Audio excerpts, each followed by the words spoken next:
AMD budget ഗെയിമർമാരെ മാത്രം target ചെയ്തുകൊണ്ടൊരു അടിപൊളി 2 graphics card കൊണ്ടുവന്നിട്ടുണ്ട്. ബഡ്ജറ്റ് എന്ന് ഉദ്ദേശിച്ചത് 1080p മാത്രമല്ല, അതായത് 1080p medium to low level സെറ്റിംഗ്സിനെ ടാർഗറ്റ് ചെയ്യുന്ന ഗെയിമർമാരെ ആശ്രയിച്ചിട്ടാണ് ഈ ഒരു പുതിയ GPUയുടെ വരവ്. ഇനി NVIDIAയുടെ GPU വാങ്ങാൻ പ്ലാൻ ചെയ്തിരുന്നേച്ച ആൾക്കാരാണ് നിങ്ങളിരുന്നെങ്കിൽ നിങ്ങൾക്ക് വീണ്ടും ദുഃഖവാർത്ത. അങ്ങനെ ഈ വർഷത്തെ 3ാമത്തെ പ്രൈസ് ഹൈക്കും സംഭവിച്ചു തുടങ്ങി. 2029 ഇറങ്ങാൻ വേണ്ടി പോണ ഒരു ഗെയിമിൻ്റെ സിസ്റ്റം റിക്വയർമെൻറ്റ്സ് കേൾക്കണ്ടേ? അതായത് എൻ്റെ RTX 5060 Ti 16GB 2029 ഇറങ്ങാൻ പോണ ഗെയിമിനെ വെച്ച് കമ്പയർ ചെയ്യാൻ നേരത്ത് ഒരു എൻട്രി ലെവൽ PC ആയിരിക്കും എന്നാണ് എനിക്ക് തോന്നുന്നത്. പിന്നെ നമ്മളുടെ പ്ലേ സ്റ്റേഷൻ്റെ ഡിസ്ക് നിർത്തിയ കാര്യം എല്ലാവരും അറിഞ്ഞിട്ടുണ്ടാവുമല്ലോ. ഇതെല്ലാം ഞങ്ങൾ മനസ്സിലാക്കുന്നു, സോണി പറയണേ ഇതെല്ലാം ഞാൻ മനസ്സിലാക്കുന്നു, എന്നാലും ഞങ്ങൾ ഇതായിട്ട് തന്നെ മുന്നോട്ട് പോകുന്നു എന്നുള്ള രീതിയിൽ അവർ കുറേ കണക്കുകളും കാര്യങ്ങളൊക്കെ വെച്ചിട്ട് ഇതൊന്നും എത്ര പ്രതിഷേധിച്ചാലും ഞങ്ങളെ ബാധിക്കുന്നില്ല എന്നുള്ള ഒരു റെസ്പോൺസ് ഒക്കെ ആയിട്ട് വന്നിട്ടുണ്ട്. അപ്പോൾ ഈ 4 വിശേഷങ്ങളാണ് ഇന്നത്തെ ഹാർഡ്വെയർ TVയുടെ വാർത്തകൾ. അപ്പോൾ ഒട്ടും വൈകാതെ തന്നെ വീഡിയോയിലേക്ക് പോവാം. AMD ഇനി വീണ്ടും ബഡ്ജറ്റ് ഗെയിമർമാരെ ടാർഗറ്റ് ചെയ്തുകൊണ്ട് പുതിയ ബഡ്ജറ്റ് GPU കൊണ്ടുവരുന്നു. പക്ഷേ ഈ GPU കണ്ടിട്ടുണ്ടെങ്കിൽ ചിലർക്ക് ഭയങ്കര സന്തോഷം വരും, ചിലർക്ക് ഭയങ്കര കൺഫ്യൂഷൻ ആവും. AMD ഓൾമോസ്റ്റ് ഒഫീഷ്യൽ ആയിട്ട് Radeon RX 9050 എന്ന പുതിയ entry level graphics card announce ചെയ്തിട്ടുണ്ട്. അതായത് 1080p മീഡിയം സെറ്റിംഗ്സ് ഗ്രാഫിക്സ് കാർഡായിട്ടാണ് ഇവർ പറയുന്നത്. അപ്പോൾ $279, അതായത് ഏകദേശം ഒരു 24,000 രൂപയുടെ റേഞ്ച് ടാർഗറ്റ് ചെയ്യേണ്ടത് only 1080p gamers medium level settings. ഈ കാർഡ് ഏറ്റവും വലിയ ഒരു ഇത് എന്താണെന്ന് വെച്ചിട്ടുണ്ടെങ്കിൽ ഇത് 8GB VRAM ഉള്ള മോഡലായിട്ടും പിന്നെ 4GB VRAM ഉള്ള വേറൊരു മോഡലായിട്ടും വരുന്നുണ്ട്. പക്ഷേ ഇവിടെ ഒരു ടൈപ്പ് എന്ന് പറയാൻ പറ്റൂല, ഒരു ട്വിസ്റ്റ് ഉണ്ട്. അതായത് 4GB വെർഷൻ വാങ്ങാനായിട്ട് കിട്ടില്ല. അതായത് നമുക്കിപ്പോൾ 9050യുടെ 4GB കാർഡ് വേണമെന്നുണ്ടെങ്കിൽ വാങ്ങാൻ പറ്റൂല. അത് മറ്റേ OEM സിസ്റ്റങ്ങൾക്കായിട്ട് മാത്രം, അതായത് ഈ പ്രീ ബിൽഡ് PCകളിൽ മാത്രമായിരിക്കും ലഭിക്കുക. നമുക്ക് വാങ്ങാൻ വേണ്ടി പറ്റുന്നത് 8GB മോഡലായിരിക്കും. RX 9050 AMDയുടെ പുതിയ RDNA 4 ആർക്കിടെക്ചർ ബേസ് ചെയ്തിട്ടുള്ള കാർഡാണ്. ഇതിൽ 1024 stream processors, 16 compute units, 32 infinity cash, പിന്നെ 16 റേ ട്രേസിംഗ് കോഡ്സ്. ഒരു decent card. 1080p ultra settings gaming ഒന്നും നടക്കൂല. ഒപ്റ്റിമൈസ്ഡ് സെറ്റിംഗ്സ് ആണെങ്കിൽ ഓക്കെ. പവർ കൺസംഷൻ നോക്കിയിട്ടുണ്ടെങ്കിൽ വെറും 92 വാട്ട് മാത്രമാണ് ഈ കാർഡ് വലിക്കാൻ വേണ്ടി പോണത്. അതായത് ചെറിയ പവർ സപ്ലൈ ഉപയോഗിക്കുന്നവർക്ക് പോലും ഇത് നല്ലൊരു അപ്ഗ്രേഡ് ആയിരിക്കും. അതായത് വേറെ സിസ്റ്റത്തിൻ്റെ ഒരു സാധനവും അപ്ഗ്രേഡ് ചെയ്യാതെ ഗ്രാഫിക് ഇപ്പോൾ RX 580 1080 ഒക്കെ GTX 1080 ഒക്കെ ഉപയോഗിക്കുന്നവർക്ക് ജസ്റ്റ് ഡയറക്റ്റ് സ്വാപ്പ് ചെയ്യാൻ വേണ്ടി പറ്റും. ഫീച്ചറുകളുടെ കാര്യത്തിലും AMD എന്താ പറയുക, ഈ ഒരു ബഡ്ജറ്റ് ലെവൽ കാർഡിൽ ഒട്ടും മോശമാക്കിയിട്ടില്ല. അതായത് current gen FSR technologies, basic ray tracing, പിന്നെ കൂടാണ്ട് AV1 വീഡിയോ എൻകോഡിംഗ് എല്ലാം ഈ കാർഡിൽ ഉണ്ടാവും. AMD ഒഫീഷ്യലായിട്ട് ഈ കാർഡിനെ തന്നെ പറയുന്നത് 1080p മീഡിയം സെറ്റിംഗ്സ് ലക്ഷ്യമിട്ടാണെന്നാണ് പറയുന്നത്. അതായത് 1080p ലോ എന്നായിരിക്കും ആ ഒരു അർത്ഥം. Depends on the games. ഇപ്പോൾ AMDയുടെ ടെസ്റ്റിങ്ങിൽ മീഡിയം സെറ്റിംഗ്സിൽ സൈബർ പങ്കിൽ ഏകദേശം 96 FPS ആണ് കിട്ടിയത്. പിന്നെ ഫോർസ ഹൊറൈസൺ 6ൽ 131 FPS, പിന്നെ ഇസ്പോർട്ട് ടൈറ്റിൽസിൽ ഏകദേശം 100-200 ഇടയിലുള്ള FPS ആണ് പ്രതീക്ഷിക്കാൻ വേണ്ടി പറ്റണത് എന്നാണ് AMD പറയണത്. പക്ഷേ ഇവിടെ തന്നെ വേറൊരു വീണ്ടും ഒരു നമ്മുടെ ഇന്റൽ GPUs പോലെ തന്നെ ഇന്റൽ CPUസിൻ്റെ പ്രശ്നം തന്നെ AMDയുടെ GPU വരുന്നുണ്ട്. അതായത് RX 9000 സീരീസിൽ 9070 XT, 9070, 9070 GRE, 9060 XT, 16GB, 9060 XT, 8GB, 9060 LP, 9060 ഇങ്ങനത്തെ ഇഷ്ടംപോലെ മോഡലുകളുണ്ട്. അപ്പോൾ അതിൻ്റെ ഇടയിലേക്ക് വീണ്ടും ഒരു RX 9050 കൂടി വന്നതോടെ എന്താ പറയുക, പേരുകൾ സാധാരണ ഒരു കൺസ്യൂമറിന് കൂടുതൽ കൺഫ്യൂസിങ് ആകുമെന്നാണ് എനിക്ക് തോന്നുന്നത്. എങ്കിലും പഴയ GTX 1650, RX 580 അങ്ങനെയുള്ള കാർഡുകളിൽ നിന്ന് അപ്ഗ്രേഡ് ചെയ്യാൻ പ്ലാൻ ചെയ്യുന്നവർക്ക്, പ്രത്യേകിച്ച് 1080p ഗെയിമിങ്ങിനായി മാത്രം RX 9050 ഒരു നല്ല ഓപ്ഷൻ ആകാൻ സാധ്യതയുണ്ട്. അതായത് direct GPU swap without any other upgrade. ഞാൻ നേരത്തെ പറഞ്ഞ പോലെ തന്നെ പഴയ ഗ്രാഫിക് കാർഡ് മാറ്റിയിട്ട് പുതിയ വെർഷൻ പുതിയ ടെക്നോളജിയിലുള്ള പുതിയൊരു കാർഡ്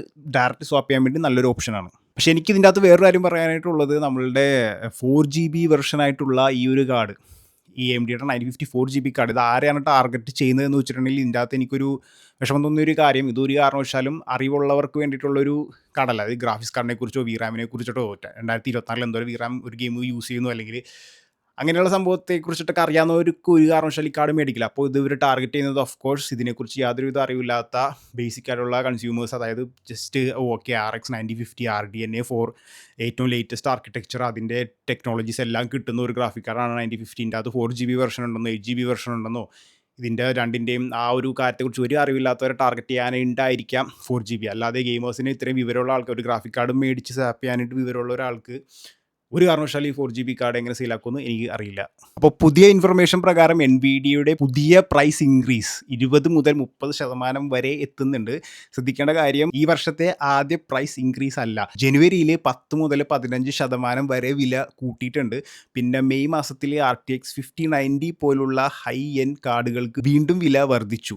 ഇപ്പോൾ 3ാം തവണയായി കൂടുതൽ GPUകളെ ബാധിക്കുന്ന വലിയ പ്രൈസ് ഹൈക്കാണ് വന്നിരിക്കുന്നത്. പക്ഷെ എന്തുകൊണ്ടാണ് വീണ്ടും ഇങ്ങനെ പ്രൈസ് കൂടുന്നത് എന്ന് നിങ്ങൾ ചിന്തിച്ചിട്ടുണ്ടോ? സംഭവം മെയിൻ റീസൺ എന്ന് വെച്ചിട്ടുണ്ടെങ്കിൽ നമ്മുടെ GDDR മെമ്മറിയുടെ വില കൂടിയതാണ്. പ്രത്യേകിച്ച് സാംസങ് DRAM വില ഈ ക്വാർട്ടറിൽ ഏകദേശം 20% കൂട്ടി എന്നാണ് റിപ്പോർട്ടുകൾ. ഇതിന്റെ ഇൻഫ്ലുവൻസ് GPU ഉണ്ടാക്കുന്ന കാര്യത്തിൽ നേരിട്ട് ഇപ്പോൾ കാണാൻ പറ്റുന്നുണ്ട്. ബെഞ്ച് ലൈഫ് പുറത്തുവിട്ട കണക്കനുസരിച്ച് എൻവിഡിയ ഇപ്പോൾ GPU ചിപ്പ് മാത്രമല്ല നമ്മുടെ GDDR മെമ്മറിയും ഉൾപ്പെടുന്ന മുഴുവൻ GPU ബോർഡും പുതിയ ഇൻക്രീസ്ഡ് റേറ്റിലാണ് അവരുടെ പാർട്ട്ണർമാർക്ക് സെയിൽ ചെയ്യാൻ വേണ്ടി പോണത്. ഈ ന്യൂസ് വന്നതോടെ മാർക്കറ്റിൽ ഒരു ചെറിയ പാനിക് ബൈയിങ് ഫോം ആയിട്ടുണ്ട്.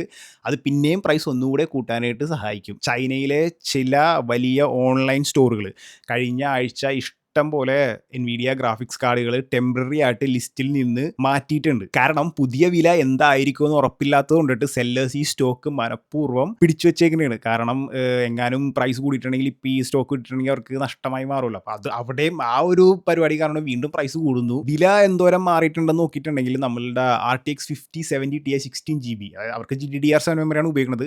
കഴിഞ്ഞ ആഴ്ച ഏകദേശം 1,31,313 ഇന്ത്യൻ റുപ്പി ആയിരുന്നു എങ്കിൽ ഇപ്പോൾ അത് 1,51,000 റേഞ്ചിലേക്ക് മാറിയിട്ടുണ്ട്. പക്ഷെ അതിലും ഇൻട്രസ്റ്റിംഗ് ആയിട്ടുള്ള വേറൊരു കാര്യമുണ്ട്. അതായത് സാധാരണ ഒരു 2 GB GDDR7 മെമ്മറി ചിപ്പിന്റെ വില ഏകദേശം $20 ഏകദേശം. അപ്പോൾ ഇത് 3 GB മാറാൻ നേരത്തെ ഒറ്റ ചിപ്പ്, അതായത് GDDR7 ഒറ്റ ചിപ്പായിട്ട് മാറാൻ നേരത്ത് അത് $60 മുതൽ $70 വരെയാണ് ഇതിൻ്റെ റേറ്റ്. അതായത് വെറും 50% കൂടുതൽ മെമ്മറി മാത്രമേ ശരിക്കും പറഞ്ഞാൽ ലഭിക്കുന്നുള്ളൂ ഈ $60 പക്ഷേ വിലയുടെ കാര്യത്തിലാണെങ്കിൽ 3 ഇരട്ടിയാണ് വില. ഇതെല്ലാം കാണുമ്പോൾ ഒരു കാര്യം ക്ലിയർ ആണ്. GPU ഉണ്ടാക്കുന്നവർക്ക് മാത്രമല്ല അവസാനം ഈ എക്സ്ട്രാ കോസ്റ്റ് മുഴുവൻ നമ്മളെ പോലുള്ള കൺസ്യൂമറിൻ്റെ അടുത്ത് നിന്നാണ് അവരുണ്ടാക്കാൻ വേണ്ടി പോണത്. അപ്പോൾ RTX 50 സീരീസ് കാർഡ് വാങ്ങാൻ പ്ലാൻ ഉള്ളവർ മനസ്സിൽ വെച്ചോളുക, പ്രൈസ് ഇനിയും കൂടാൻ പോണേണ്. ഇപ്പോഴും കൂടിക്കൊണ്ടിരിക്കുന്നത്. ഇനി അങ്ങോട്ടും അടുത്ത വർഷവും കൂടാനായിട്ട് മാത്രമേ സാധ്യത കാണുന്നുള്ളൂ. 2029 ഇറങ്ങാൻ പോകുന്ന ഒരു ഗെയിമിംഗ് PCയുടെ PC റിക്വയർമെന്റ്സ് കളിക്കണ്ടേ. അതായത് Ace Combat 8 കളിക്കാൻ റേ ട്രേസിംഗ് കാർഡ് നിർബന്ധമായിട്ടും വേണം, 32 GB RAM വേണം, Windows 11 ഉറപ്പായിട്ടും വേണം. ഇതാണ് 2009 റിലീസാകാൻ പോണ ഒരു ഗെയിമിംഗ് PCയുടെ requirement. Official PC system requirements ആണ് പുറത്തുവിട്ടിട്ടുള്ളത്. അപ്പോൾ ഇത് കണ്ടിട്ട് എൻ്റെ 5060 Ti 16GB ഈ ഒരു PC 2029 എനിക്ക് തോന്നുന്നത് ഒരു എൻട്രി ലെവൽ PC ആയിരിക്കും എന്നാണ് എനിക്ക് തോന്നുന്നത്. അപ്പോൾ ഈ ഗെയിമിന് ആവശ്യമുള്ള ഹാർഡ്വെയർ ശരിക്കും പറഞ്ഞിട്ടുണ്ടെങ്കിൽ പ്രതീക്ഷിച്ചതിനേക്കാൾ വളരെ കൂടുതലാണ്. ആദ്യം മിനിമം റിക്വയർമെന്റ്സ് നോക്കാം. അതായത് 1080p അപ്സ്കെയിൽഡ് റെസൊല്യൂഷനിൽ 30 FPS ലോ സെറ്റിംഗ്സിൽ കളിക്കാൻ പോലും ഇന്റലിന്റെ i7-10700K അല്ലെങ്കിൽ Ryzen 5 3600X 16GB RAM പോരാത്തതിന് നമ്മുടെ RTX 2060 അല്ലെങ്കിൽ RX 6600XT പോലുള്ള റേ ട്രേസിംഗ് സപ്പോർട്ട് ചെയ്യുന്ന GPU വേണം. പിന്നെ ഒരു 125 GB സ്റ്റോറേജും വേണം. ഇനി റെക്കമെൻഡഡ് റിക്വയർമെന്റ്സ് നോക്കിയിട്ടുണ്ടെങ്കിൽ കാര്യങ്ങൾ എന്താ പറയുക ഇനിയും കുറച്ച് ഹെവിയാണ്. അതായത് 1080p വീണ്ടും അപ്സ്കെയിൽഡ് റെസൊല്യൂഷനിൽ 60 FPS മീഡിയം സെറ്റിംഗ്സിൽ നോക്കിയിട്ടുണ്ടെങ്കിൽ ഇന്റലിന്റെ 12700K അല്ലെങ്കിൽ Ryzen 5 5600X 32 GB RAM പിന്നെ RTX 3070 അല്ലെങ്കിൽ RX 6800XT പോലുള്ള ചെറിയ GPU ആണ് ഇതിൻ്റെ 1080p 60 FPS അപ്സ്കെയിൽഡ് റെസൊല്യൂഷന് ഇവർ റെക്കമെൻഡ് ചെയ്യുന്നത്. അപ്പോൾ ഞാൻ ഇത്രയും നേരം പറഞ്ഞു വെച്ചാൽ ഒന്നുകൂടി പറഞ്ഞു 1080p അപ്സ്കെയിൽഡ് മീഡിയം സെറ്റിംഗ്സ് ആണ് പറഞ്ഞത്. ശ്രദ്ധിക്കേണ്ട മറ്റൊരു കാര്യം, ഈ ഗെയിം Windows 11 മാത്രമേ ഒഫീഷ്യലായി സപ്പോർട്ട് ചെയ്യുന്നുള്ളൂ. അതായത് ഇപ്പോഴും Windows 10 ഉപയോഗിക്കുന്നവർക്ക് അപ്ഗ്രേഡ് ചെയ്യാണ്ട് ഈ ഗെയിം കളിക്കാനായിട്ട് പറ്റൂല. അപ്പോൾ Ace Combat 8 Unreal Engine 5 ഉപയോഗിച്ചിട്ടാണ് റെഡിയാക്കുന്നത്. അപ്പോൾ വിഷ്വൽസ് ഓൾറെഡി അടിപൊളിയായിരിക്കും. പെർഫോമൻസ് പിന്നെ നോക്കേണ്ട ആവശ്യം ഉണ്ടാവില്ല, എല്ലാം അൺഒപ്റ്റിമൈസ്ഡ് ആകാനാണ് സാധ്യത. പിന്നെ അപ്സ്കെയിലിംഗ് പക്ഷേ നല്ല രീതിയിൽ വർക്കൗട്ട് ചെയ്യും. നല്ല രീതിയിൽ FPSും ക്വാളിറ്റിയുള്ള റെസൊല്യൂഷനും ആ ഒരു ക്വാളിറ്റിയുള്ള സെറ്റിംഗ്സും വെച്ചിട്ട് നമുക്ക് അപ്സ്കെയിലിംഗ് നല്ല അടിപൊളിയായിട്ട് നടക്കും. അപ്പോൾ ഈ ഒരു ഗെയിം എനിക്കറിയില്ല ഇതിന് ഫാൻസ് ഉണ്ടോ ഇല്ലെന്നുള്ളത്. യൂഷ്വലി നല്ല അടിപൊളിയായിട്ടുള്ള വിഷ്വൽ കോമ്പാക്റ്റ് ഒക്കെ ഉണ്ടാകുന്നുള്ളൊരു ഗെയിമൊക്കെയാണ്. അപ്പം ഞാൻ ആദ്യമായിട്ടാണ് ഈ ഒരു ഗെയിമിനെ കുറിച്ച് കേട്ടിട്ടുള്ളത്. അപ്പോൾ ജസ്റ്റ് ഒന്ന് ഇതിൻ്റെ ഫാൻസ് ഉണ്ടോ ഇല്ലെന്ന് അറിയാൻ വേണ്ടിയിട്ട് ഈ ഒരു കാര്യം മെൻഷൻ ചെയ്യുന്നതേ ഉള്ളൂ. കാരണം പ്ലേ സ്റ്റേഷനിൽ ഡിസ്ക് കാലം അവസാനിക്കുകയാണ്. ആരാധകർ പ്രതിഷേധിക്കുന്നു. പക്ഷേ സോണി പറയുന്നത് ഒരേ ഒരു കാര്യം, ഞങ്ങൾ ഈ തീരുമാനത്തിൽ നിന്ന് പിന്നോട്ട് പോകുന്നില്ല. പ്ലേ സ്റ്റേഷൻ ഫാൻസ് കഴിഞ്ഞ കുറച്ച് ദിവസങ്ങളായി ഏറ്റവും വലിയ രീതിയിൽ ചർച്ച ചെയ്തത് ഇതാണ്. 2028 ജനുവരി മുതൽ പ്ലേ സ്റ്റേഷൻ ഗെയിമുകളുടെ ഫിസിക്കൽ ഡിസ്കുകൾ നിർമ്മിക്കുന്നത് അവസാനിപ്പിക്കാനാണ് നമ്മുടെ സോണിയുടെ പുതിയ തീരുമാനം. ഇതിനെതിരെ സോഷ്യൽ മീഡിയയിലും മറ്റേ change.org പോലുള്ള പ്ലാറ്റ്ഫോമുകളിലൊക്കെ നല്ല രീതിയിലുള്ള പ്രതിഷേധം ഉണ്ടായിരുന്നു. ഇപ്പോഴും നടക്കുന്നുണ്ട്. എന്നാൽ ഇപ്പോൾ സോണി ആദ്യമായി ഇതിനെക്കുറിച്ച് ഒഫീഷ്യലായി റെസ്പോണ്ട് ചെയ്തിട്ടുണ്ട്. സോണിയുടെ CFO ലിൻ ടാവോ പറയുന്നത് ആരാധകരുടെ വികാരങ്ങൾ ഞങ്ങൾ മനസ്സിലാക്കുന്നുണ്ടെന്നാണ്. പക്ഷേ അതേസമയം ഈ തീരുമാനവുമായി അവർ വളരെ ശ്രദ്ധയോടെ മുന്നോട്ട് പോകുമെന്നും സോണി വ്യക്തമാക്കിയിരിക്കുകയാണ്. സോണി പറയുന്ന പ്രധാന കാരണം ഗെയിമിംഗ് മാത്രമല്ല, ഇനി സിനിമ, സംഗീതം, പുസ്തകങ്ങൾ എല്ലാം ഡിജിറ്റലിലേക്ക് മാറിക്കൊണ്ടിരിക്കുകയാണ്. അതിനാൽ പ്ലേ സ്റ്റേഷൻ്റെയും ഭാവി ഡിജിറ്റൽ എക്കോസിസ്റ്റം ആയിരിക്കും എന്നാണ് കമ്പനിയുടെ വിശ്വാസം. അതേസമയം ഫിസിക്കൽ ഡിസ്കുകളോട് ഗെയിമർമാർക്കുള്ള ഇമോഷണൽ അറ്റാച്ച്മെന്റ് ഞങ്ങൾക്ക് മനസ്സിലാകുന്നുണ്ടെന്നും സോണി പറയുന്നുണ്ട്. എന്നാലും ഞങ്ങൾ ഈ തീരുമാനമായിട്ട് മുന്നോട്ട് പോകും എന്നും സോണി പറയുന്നുണ്ട്. കാരണം പലർക്കും ഒരു ഗെയിം ഡിസ്ക് എന്നത് എന്താ പറയുക, വെറും ഒരു ഗെയിമിംഗ് മാത്രമല്ല. അതായത് ഇത് ഒരു കളക്ഷനാണ്, ഒരു മെമ്മറിയാണ്. പലർക്കും ഇന്നും ഫിസിക്കൽ ഗെയിം ഡിസ്ക് സെറ്റൊക്കെ ചെയ്ത് ലൈറ്റൊക്കെ ചെയ്ത് എല്ലാം മറ്റേ നോക്കിയിരിക്കുന്ന ഷോക്കേസ് പോലെയൊക്കെ ആക്കി വെക്കുന്നതാണ് ശരിക്കും പറഞ്ഞാൽ ഇഷ്ടമുള്ള ഒരു ഗെയിമിങ്ങിൻ്റെ മറ്റൊരു ഭാഗം. പക്ഷേ ഇപ്പോഴും സോണിയുടെ അഭിപ്രായത്തിൽ ഇതുവരെ ഈ പ്രതിഷേധം അവരുടെ ബിസിനസ്സിനെ ബാധിച്ചിട്ടേ ഇല്ല. കാരണം ഇന്ന് പ്ലേ സ്റ്റേഷനിൽ സെയിൽ ചെയ്യണ ഗെയിമുകളുടെ വലിയൊരു ശതമാനവും ഇപ്പോഴും ഡിജിറ്റൽ ഡൗൺലോഡ് വഴിയാണ്.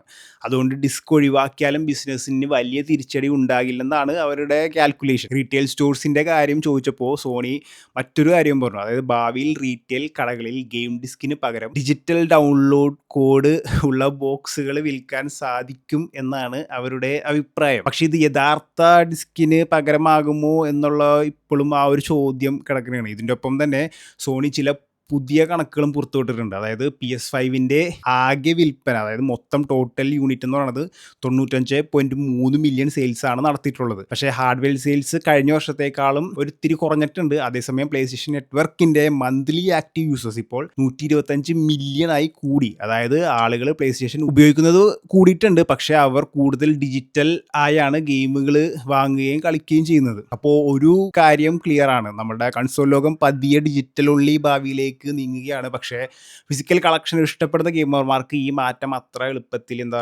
അംഗീകരിക്കാൻ പറ്റുമെന്ന് എനിക്ക് തോന്നുന്നില്ല. എനിക്ക് ആ ഒരു കളക്ഷൻ ഇല്ല. അതുകൊണ്ട് എനിക്ക് ആക്ച്വലി ഇതിനെക്കുറിച്ച് വ്യക്തമായിട്ടുള്ളൊരു സംഭവം പറയാനായിട്ട് പറ്റില്ല.